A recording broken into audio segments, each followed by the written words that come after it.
নমস্কার বন্ধুরা, অমৃত কুম্ভ চ্যানেলে আপনাদের সবাইকে স্বাগত। আজকে ভেন্ডির একটা রেসিপি এনেছি। দই মশলা ভেন্ডি বলতে পারেন বা মশালা দহি ভেন্ডি বলতে পারেন। মশলাও আছে আর দইও আছে, দুটোর মিশ্রণে এই ভেন্ডিটা রান্না করেছি, তাই এর নাম দিয়েছি মশালা দহি ভেন্ডি।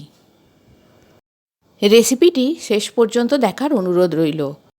অপূর্ব স্বাদের এই ভেন্ডিটি একবার বানিয়ে খেয়ে দেখুন, রুটি পরোটার সাথে অসাধারণ লাগে। ভিডিওটি শেষ পর্যন্ত দেখবেন। দেখার পরে ভিডিও ভালো লেগে থাকলে চ্যানেলটিকে সাবস্ক্রাইব করার অনুরোধ রইল। লাইক আর শেয়ার করে পাশে থাকবেন। রেসিপিটি শুরু করা যাক। গ্যাসে কড়াই বসিয়ে 2 টেবিল চামচ সর্ষের তেল দিয়েছি। সর্ষের তেলের পরিবর্তে আপনারা যে কোনো রান্নার তেল ব্যবহার করতে পারেন। তেলটা গরম হলে দিয়ে দেব কেটে রাখা ভেন্ডিগুলো। ভেন্ডিগুলো প্রথমে জলে ভালো করে ধুয়ে নিয়েছি।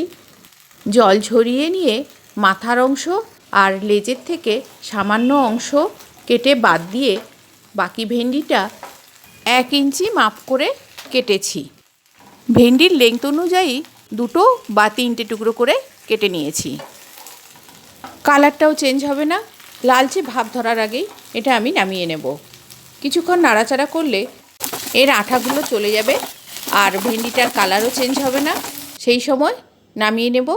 আমার এখানে 500 গ্রাম ভেন্ডি আছে। ভেন্ডিগুলো নামিয়ে নিয়েছি। এরপর ওই কড়াইতেই সামান্য তেল দিয়ে দিচ্ছি একটা কাঁচা পেঁয়াজ। পেঁয়াজটা আমি মোটা মোটা করে কেটে নিয়েছি।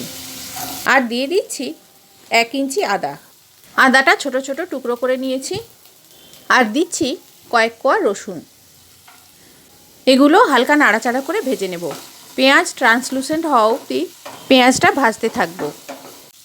দিয়ে দিচ্ছি সামান্য পরিমাণ নুন, পেঁয়াজটা যাতে তাড়াতাড়ি নরম হয়ে যায়। পেঁয়াজটা ভাজা হয়ে গেলে নামিয়ে রেখে দেব। ঠান্ডা হয়ে গেলে বেটে একটা পেস্ট করে নেব। এবারে ওই কড়াইতেই দিয়ে দিচ্ছি সামান্য তেল। তাতে দিচ্ছি 1 চামচ গোটা জিরে। জিরেটা হালকা ভেজে নিয়ে দিয়ে দিচ্ছি একটা গোটা কুচনো পেঁয়াজ। যে পেঁয়াজ আদা রসুনটা ভেজেছিলাম এটা তার পেস্ট। এর সাথে কয়েকটা কাঁচা লঙ্কা দিয়ে আরেকবার বেটে নিচ্ছি। কড়াইতে পেঁয়াজটা হালকা ভাজা হয়ে গেছে। এবারে আমি এতে দিচ্ছি আদা রসুন পেঁয়াজ আর লঙ্কার পেস্ট। বাটা মশলাটা পেঁয়াজের সাথে কষতে থাকবো। দিয়ে দিচ্ছি পরিমাণ মতো নুন আর হলুদ। খানিকটা জল দিয়ে এটা কষিয়ে নিচ্ছি।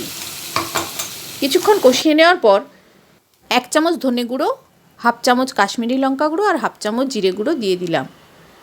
গুঁড়ো মশলা যাতে পুড়ে না যায় সেই জন্য এবারে জল দিয়ে একটু কষিয়ে নেব। মশলাটা একটু কষিয়ে নিয়ে দিয়ে দিচ্ছি টমেটো কুচি। আর ইতিমধ্যে আমি টক দই একটু ফেটিয়ে রেডি করে রাখছি। মশলাটা প্রায় কষানো হয়ে গেছে। এর মধ্যে দিয়ে দেব ফেটানো টক দই। টক দই দিলে দই ফেটে যাওয়ার সম্ভাবনা থাকে, সেই জন্য দেওয়ার সঙ্গে সঙ্গে খুব ভালো করে নাড়তে হবে। আর গ্যাসের ফ্লেমটা একেবারে লোতে রাখতে হবে, অথবা গ্যাস ওভেন থেকে কড়াইটা নামিয়ে নিয়ে দইটা মিশিয়ে তারপরে আবার গ্যাসে তুলে ভালো করে নাড়তে হবে। এই কাজটা করলে দই ফেটে যাওয়ার বা ছানা কেটে যাওয়ার সম্ভাবনা থাকে না। আমি দইটা দেওয়ার সঙ্গে সঙ্গে খুব জোরে জোরে নাড়তে থাকছি, তাই দইটা খুব ভালোভাবে আমার মিশে যাচ্ছে। এইভাবে দইটা খুব জোরে জোরে নেড়ে মশলার সাথে মিশিয়ে নিয়েছি। এরপর দই থেকে তেল ছেড়ে যাওয়া পর্যন্ত মশলাটা কষাতে থাকবো। একসাথে খানিকক্ষণ কষিয়ে নেওয়ার পর দইটা শুকনো হয়ে আসবে আর মশলাটাও কষানো হয়ে যাবে। তখন দিয়ে দেব জল। জলের সাথে মশলাটা ঘেঁটে দিয়ে মশলা জলটা ফুটতে দেব। গ্রেভিটা ফুটতে শুরু করেছে। ভেজে রাখা ঢ্যাঁড়সগুলো এর মধ্যে দিয়ে দিলাম। ঢ্যাঁড়সগুলো গ্রেভির সাথে খুব ভালো করে মিশিয়ে নিচ্ছি। মিশিয়ে কিছুক্ষণের জন্য ফুটিয়ে নেব। ঢাকা দিয়ে কিছুক্ষণ রান্না করে নেব। আর এই সময় নুনটা অ্যাডজাস্ট করে নেব। ঢ্যাঁড়সটা 2-3 মিনিট পরে সেদ্ধ হয়ে গেলে নামিয়ে নেব পরিবেশন করার জন্য। দইয়ের টক টক স্বাদটা বজায় রাখার জন্য আমি কোনো চিনি ইউজ করলাম না। ঝালের জন্য আমি শুধু কাঁচা লঙ্কা ব্যবহার করেছি। আপনারা চাইলে এর সাথে 1/2 চামচ বা 1 চামচ লঙ্কা গুঁড়ো ব্যবহার করতে পারেন। রেসিপিটি কেমন লাগলো আপনারা কমেন্ট বক্সে অবশ্যই জানাবেন।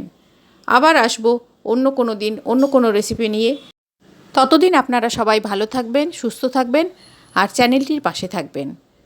আমার রেসিপি ভালো লেগে থাকলে চ্যানেলটিকে সাবস্ক্রাইব করবেন, বন্ধুবান্ধবদের সঙ্গে রেসিপিটি শেয়ার করবেন। ধন্যবাদ।